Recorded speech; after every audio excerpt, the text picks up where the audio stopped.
Le film commence par une série d'enlèvements coordonnés qui se déroulent dans tout le centre de Londres. Un total de 9 personnes, y compris des hommes, des femmes et même un policier en service, sont kidnappées dans différentes parties de la ville. Quelques instants plus tard, ces 9 personnes apparaissent inconscientes à l'intérieur d'une maison mystérieuse. L'une de ces personnes, une jeune femme nommée Léa, se réveille confuse sur un lit. Elle voit un homme sur un autre lit à côté du sien et avance prudemment sur la pointe des pieds pour enquêter. Elle trouve bientôt 2 autres hommes inconscients dans une pièce voisine. Perplexe, Léa se dirige vers la porte principale et essaie de l'ouvrir, mais en vain. Elle vérifie également les fenêtres et découvre qu'elles sont toutes scellées par des murs de briques. Après cela, Léa descend précipitamment au sous-sol à la recherche d'une sortie quelconque, mais elle n'en trouve aucune.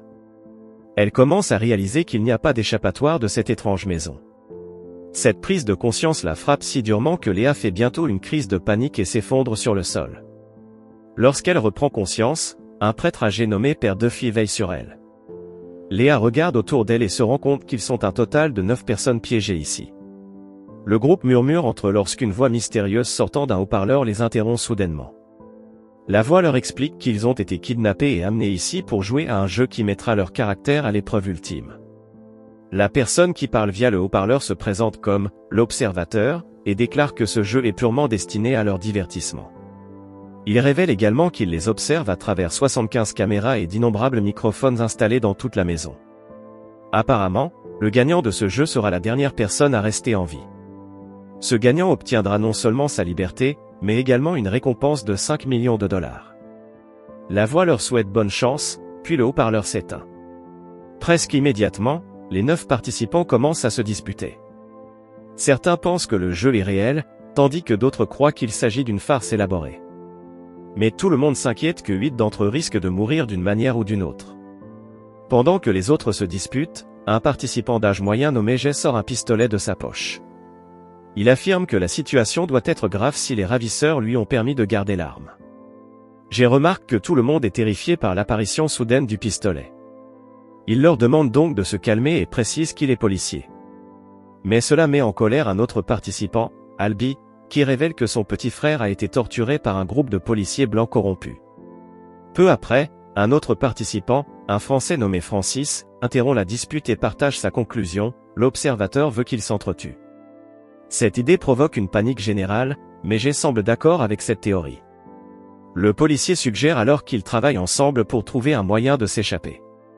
Le groupe décide d'inspecter chaque recoin de la maison à la recherche de passages ou de sorties cachées. Jay examine le sous-sol, tandis qu'Albi découvre une trappe en bois au plafond. Il utilise toute sa force pour casser la porte, mais découvre que l'ouverture est scellée par un mur de briques.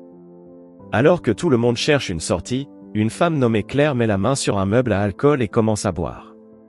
Finalement, le groupe abandonne et revient au salon, où il confronte Claire pour ne pas avoir aidé. Jay décide également de verrouiller l'armoire à alcool, car boire ne ferait qu'empirer leur humeur. Le groupe discute ensuite, et tous les participants jurent qu'ils ne veulent tuer personne. Cependant, ils admettent qu'il y a des personnes désespérées qui feraient n'importe quoi pour l'argent du prix. Soudain, ils entendent un bruit survenant de la cuisine en bas. Ils se précipitent pour vérifier et découvrent une petite boîte contenant de la nourriture. Leur dîner se compose exactement d'un morceau de poulet et d'une pomme de terre bouillie pour chaque joueur. Le groupe s'assoit dans la salle à manger, et après une prière du père Duffy, il se présente enfin correctement. À ce moment-là, tout le monde sait que Duffy est prêtre et que Jay est policier. Léa révèle qu'elle est danseuse de chœur, tandis que Claire est une célèbre joueuse de tennis. Il y a aussi le couple marié composé de Francis, un artiste français, et de sa femme au foyer Cynthia. Le seul homme noir de la pièce, Albie, est un rappeur.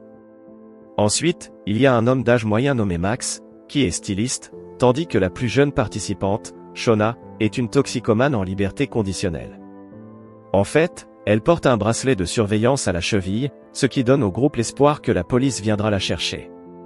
Après le dîner, le groupe découvre qu'il y a 5 chambres dans la maison, dont 2 ont des lits doubles. Duffy obtient une chambre pour lui seul parce qu'il est prêtre, et Francis reste évidemment avec sa femme. Les 6 autres personnes choisissent leur colocataire au hasard en tirant des noms. J'ai fini avec Léa, Claire est extrêmement mécontente d'être jumelée avec Shona, et Max obtient Albie. Chaque paire se dirige vers sa chambre respective, et peu de temps après, les tensions commencent à monter. Claire trouve Shona en train de fouiller dans son sac, ce qui la rend furieuse et déclenche une dispute. Albie pratique ses rimes au lit, tandis que Max, préoccupé par le fait de n'avoir qu'une seule tenue, suspend soigneusement sa veste. Duffy prend son temps pour prier, tandis que Léa et Jay partagent des détails sur leur vie.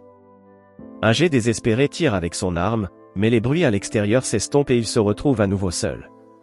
Cet incident pousse tout le monde à accepter la réalité de la situation et à perdre leur dernier espoir. Suite à cela, Jay libère la clé du meuble à alcool, et tous, sauf lui, le prêtre et Léa, commencent à boire. Ils mettent également de la musique, une chanson lente et déprimante qui ne fait qu'ajouter à leur misère. Albie change ensuite pour quelque chose de plus entraînant, et les participants ivres commencent à danser ensemble. Pendant ce temps, Francis, en état d'ébriété, s'éloigne du groupe et tente de séduire Léa. Elle lui rappelle qu'il a une femme, et contre toute attente, Francis la laisse tranquille. Il retourne ensuite dans sa chambre, toujours avec une bouteille d'alcool à la main. Il enveloppe la bouteille avec son drap et la casse pour fabriquer des éclats de verre pouvant servir d'armes. Francis cache ensuite un éclat dans le cadre de la porte et le reste dans le réservoir de la chasse d'eau. Finalement, le groupe est trop ivre pour continuer à danser, ne laissant que Cynthia et Albie dans le salon. Ils deviennent de plus en plus flirtants et se rapprochent trop l'un de l'autre.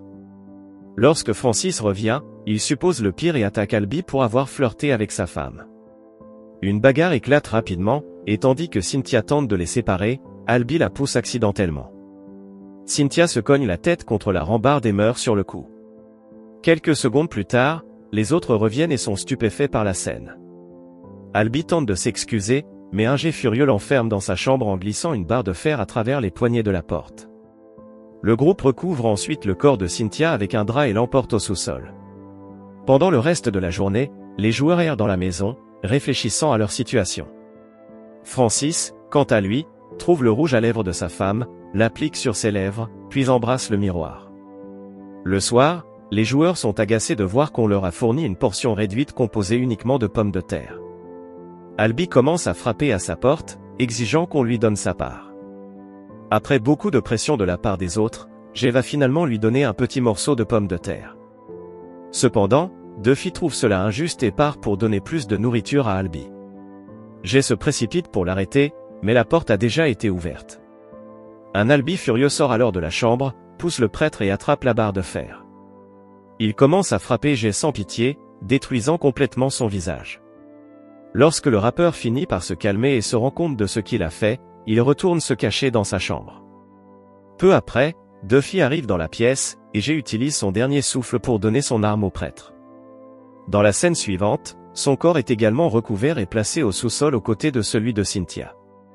Pour le prochain repas, les joueurs reçoivent de la nourriture supplémentaire et du vin, accompagné d'un mot disant « bon travail », comme récompense pour avoir tué. Léa et Duffy sont les seuls à manger dans la salle à manger. Les autres sont devenus trop paranoïaques et commencent désormais à manger seuls. Assez étonnamment, Francis prend une grande portion de nourriture et la porte à Albie. Le Français lui dit également qu'il comprend que la mort de Cynthia était un accident. La scène passe brusquement à un moment ultérieur lorsque Léa et Duffy vont vérifier Albie. Mais à la place, ils découvrent son corps sans vie suspendu au plafond avec l'écharpe de Max. La nouvelle se répand rapidement dans toute la maison et une nouvelle dispute éclate. Tout le monde soupçonne Francis d'avoir cherché à se venger de la mort de sa femme. Il insiste sur le fait qu'Albie s'est suicidé, puis essaie de rejeter la faute sur Max, car c'était son écharpe. Une fois de plus, c'est Duffy qui met fin à la dispute, déclarant que tout cet argument est inutile. Tout le monde s'éloigne dans différentes directions, méfiant les uns des autres. Duffy et Léa emmènent ensuite le corps d'Albie au sous-sol, tandis que Francis continue d'utiliser le rouge à lèvres en privé, indiquant qu'il perd la tête. Un peu plus tard, Claire surprend Shona en train de toucher à ses affaires, et leur simple querelle dégénère en bagarre. Dans un moment de folie, Claire attrape un tire-bouchon d'une bouteille de vin à proximité et poignarde Shona dans le cou. Dans une autre pièce, Léa est en train de se laver le visage lorsque Francis apparaît soudainement. Il arrache l'applique murale et la plonge dans l'évier rempli d'eau. Pauvre Léa, électrocutée, s'effondre au sol après plusieurs secondes. Pendant ce temps, Duffy va parler à Max et lui propose de travailler ensemble pour survivre. Mais Max, avide, demande des portions de nourriture supplémentaires en échange. Le prêtre refuse, disant que ce ne serait pas juste pour les autres. Mais Max l'ignore et tente de voler une grande portion de nourriture. Cela oblige Duffy à sortir son arme, ce qui finit par dissuader Max de prendre plus de nourriture. Suite à cela, Duffy commence à guider Max hors de la cuisine, mais alors qu'il traverse le couloir, il trouve le corps sans vie de Shona. Cela effraie Max, qui retourne immédiatement dans la cuisine, tandis que Claire, recroquevillée à proximité, explique que le meurtre était en légitime défense. Duffy tente de l'emmener ailleurs, mais en passant devant la chambre de Léa, il découvre aussi son corps. Le prêtre tombe à genoux, choqué, et Claire en profite pour s'enfuir. Quelques instants plus tard, Francis apparaît et prétend être surpris que Léa soit morte. Mais Duffy voit Claire dans son jeu et lève son arme. Il hésite d'abord à tirer, mais lorsque Francis se moque de lui en le traitant de vieux et de faible, il lui tire dans l'estomac. Entre-temps, il s'avère que Léa est encore en vie, car elle reprend soudainement conscience. Elle sort juste à temps pour voir Duffy tirer sur Francis. Terrifiée par le chaos, elle court immédiatement se cacher dans la chambre de Francis. En essayant de s'enfermer dans la salle de bain, elle glisse accidentellement et renverse le couvercle des toilettes. Léa découvre alors les éclats de verre que Francis avait cachés dans le réservoir. Pendant ce temps, Claire arrive dans la cuisine pour prendre de la nourriture, mais est surprise par Max. Ce dernier accepte de partager la nourriture seulement si Claire lui donne quelque chose en échange. Il commence à enlever sa ceinture, laissant entendre qu'il veut avoir une relation intime avec elle. Cependant, à la surprise générale, Max utilise plutôt la ceinture pour étrangler Claire. Quelques secondes plus tard, un Duffy déjà effrayé arrive dans la cuisine et supplie Max de la lâcher. Lorsque le fou refuse, Duffy est de nouveau forcé de tirer, tuant Max sur le coup. C'est alors que Francis réapparaît et poignarde Duffy dans le dos avec un des éclats qu'il avait caché auparavant. Il prend ensuite l'arme et tire sur Claire ainsi que sur le prêtre dans la tête. Ignorant que Léa est toujours en vie, le Français commence à célébrer sa victoire, criant au Watcher et exigeant sa récompense. À l'étage, Léa utilise un drap pour récupérer un morceau de verre tranchant. Elle fait accidentellement tomber le couvercle du réservoir, ce qui produit un bruit fort. Francis l'entend et commence à la poursuivre, mais elle parvient à le poignarder à la jambe. Elle s'enfuit ensuite dans le couloir et tente de s'échapper. Néanmoins, Francis la poursuit et finit par la coincer contre le balcon. Il se jette sur elle et ils basculent tous les deux par-dessus la rambarde. Le duo tombe sur la table en dessous, avec Léa atterrissant sur Francis. Par chance, elle parvient à le poignarder accidentellement dans la poitrine, le tuant finalement.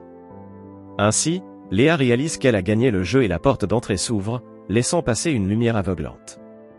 Elle franchit l'ouverture avec hésitation et trouve un grand sac, supposément rempli des 5 millions de dollars de récompense. Alors que Léa avance dans le couloir, elle passe une autre porte qui se referme derrière elle. De l'autre côté, elle découvre une autre maison remplie de personnes tenant des sacs semblables aux siens. Ils semblent tous profondément traumatisés, comme s'ils étaient vidés par les horreurs qu'ils ont endurées. Le film se termine alors que Léa réalise que son cauchemar ne fait que commencer.